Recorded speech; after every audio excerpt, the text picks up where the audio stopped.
What if I told you that My Chemical Romance is not an emo band, and I can prove it? Let's crack open the Black Parade, shall we?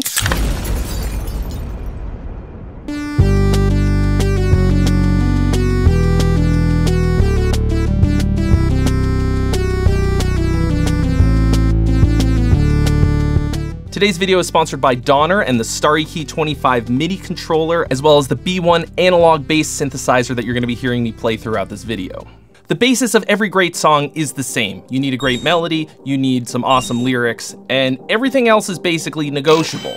Welcome to the Black Parade absolutely has that. If you just took the vocal track and put some chords underneath it, you would 100% still have an incredible song. But the things that they did with this track to make it truly special and to bring it light years beyond just a really great song lies in the arrangement. So today I'm gonna take you on a journey through the parts of the song that you probably didn't notice, even if you've heard it 100 times. And I think there is a ton here for you to learn from, even if you don't like this song, if you don't like this band, there is so much that you could learn from this. In preparation for the How My Chemical Romance Writes a Song video, I did a ton of research. I did a huge week-plus long deep dive into their whole back catalog, and I got a hold of as many isolated tracks as I possibly could, for a number of reasons, including but not limited to the fact that I was trying my absolute damnedest to sing like Gerard, and I wanted to be able to really hear how he did it.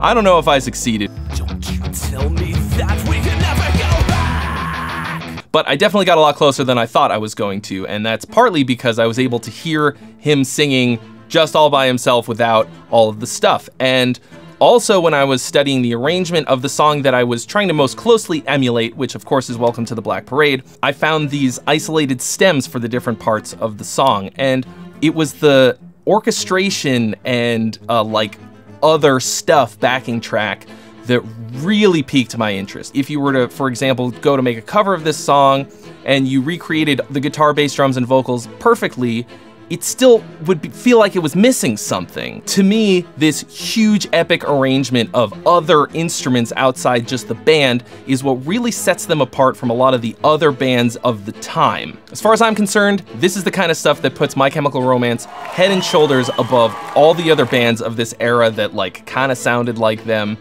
and wanted to be them. This is one of my favorite moments in music. And I wasn't sure why until I really was able to hear this kind of stuff. This stuff is absolutely amazing. Just check this part out.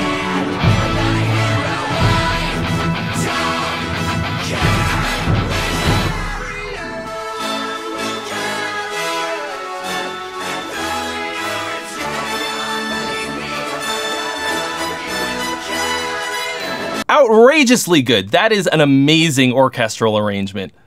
They managed to make it sound like a marching band mixed with like an orchestra that you might hear doing a soundtrack to a movie. To me, it immediately evokes like the Back to the Future soundtrack or some super epic cinematic thing, but it also has this kind of marching band horns feel to it, and I think they just knocked it out of the park.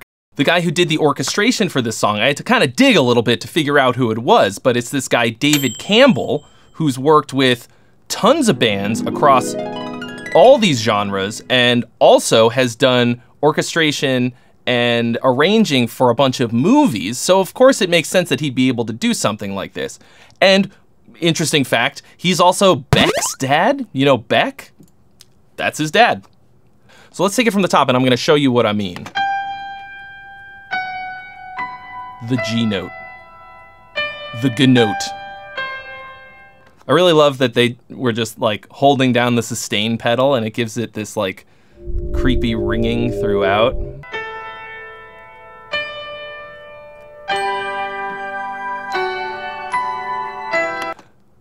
Development, instantaneously. We hear the whole thing twice. The second time the vocals come in. So the mood is set.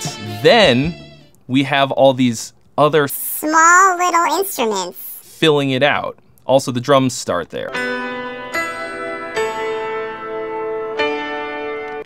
Not only do we add in some nice light instruments like a little bit of a flute and a glockenspiel, doubling the line, They're also adding in some harmony in the piano chords to fill it out a bit.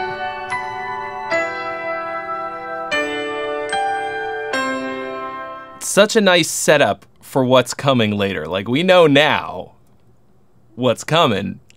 The first time you heard this, you had no idea. You were just like, I thought this was like a rock band. I thought they were like heavy music. Right here, it's basically foreshadowing. Every couple measures, it just grows and grows and grows.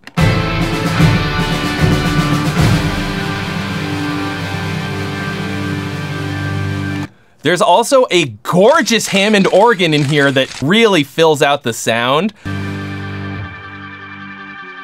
It's so just warm and nice.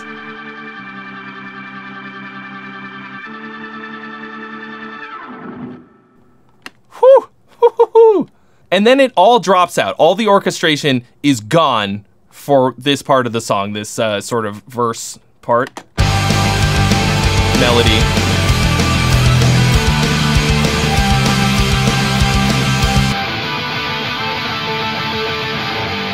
And then the orchestration is gone.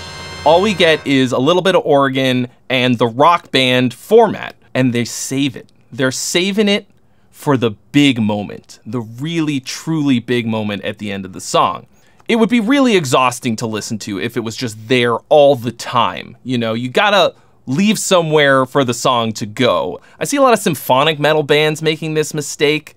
It's just like saturated with this huge orchestration throughout the whole song, and it's not dynamic, it's not interesting to listen to, and after a while, it's not nearly as epic as it could be. It's just like, if everything's epic, nothing is epic. You carry on, and in my heart I can't contain it. Also, really great, super tight, energetic backup vocals out of Gerard here. There isn't really like a proper pre-chorus in this song, but they've got the organ coming in a couple measures early to sort of let you know that the chorus is coming, right? We'll carry on, we'll carry on.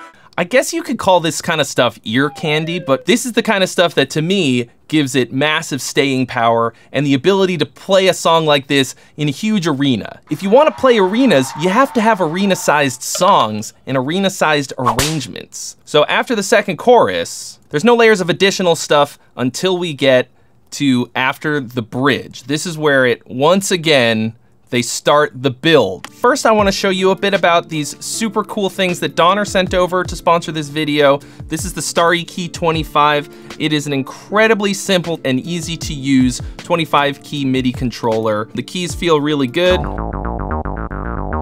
It's also got these 8 pads on it that you can use to trigger your favorite drum sounds.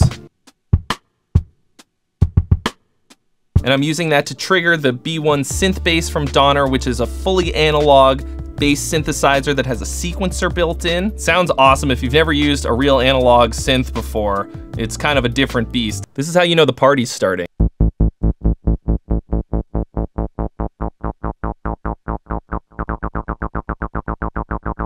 Want to blast off into space? How stinking cute is this thing? This is a fully analog synthesizer and it's just this big. You can get both of these at a discount using my special code that you're gonna find at the links in the description below. Me, 'cause I cannot carry on to a day. I'm gonna show my scar, give the chair. Builds and grows. Broken, listen here. And then they add in the lead guitars. Key change. Notice when the key changes, the horns are in a higher register, aside from just being in a higher key.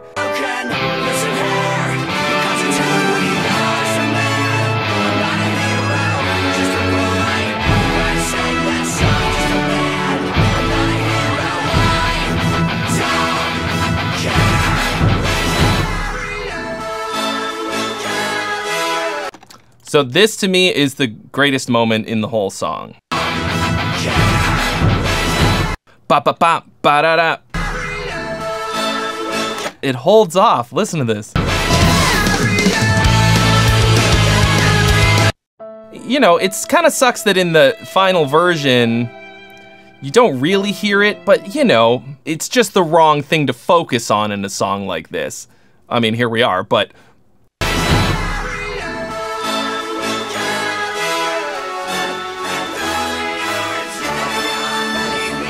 Tell me that doesn't sound like Back to the Future.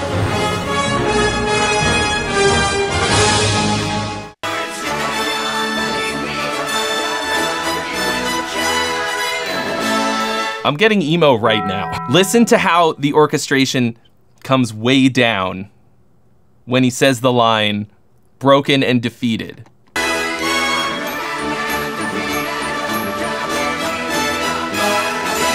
And then it grows again, because it's like, you're broken and defeated, but we're coming back. One thing that sounds incredible in the orchestration that I totally yoinked for the How My Chemical Romance Writes a Song are these sus arpeggios. They've got this like kind of sus2 sound.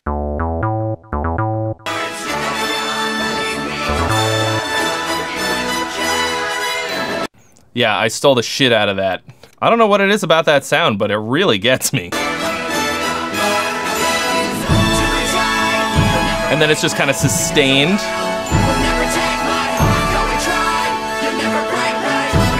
It's like some kind of synth in there. So I actually think that the climax of the song happens here. And then, although there's a lot of great stuff in the rest of it, they're kind of just riding it out. Everything throughout the whole rest of the song is building to that moment. That's the most important moment in the whole song by a landslide.